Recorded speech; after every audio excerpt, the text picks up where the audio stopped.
Isa sa mga pakinabang, pag may delivery services ka, mapa-food business man or kahit anong negosyo, ay ang may bibigay mo ang convenience sa iyong mga customer.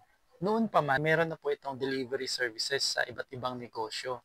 Pero nitong pandemic lang, parang nabigyan ito ng malaking pansin na kahit yung mga kakaumpisa lang na mga negosyo, pwede na rin pong magkaroon ng delivery services. Lalo na noong pandemic na halos online na lahat ng tao, ang laking papel ng delivery services. Mapapagkain man or kung ano man yung produkto mo, ay malaking convenience talaga sa mga customers pag may delivery services. Hindi na po nila kailangang lumabas pa ng bahay, mainitan, mamasahe.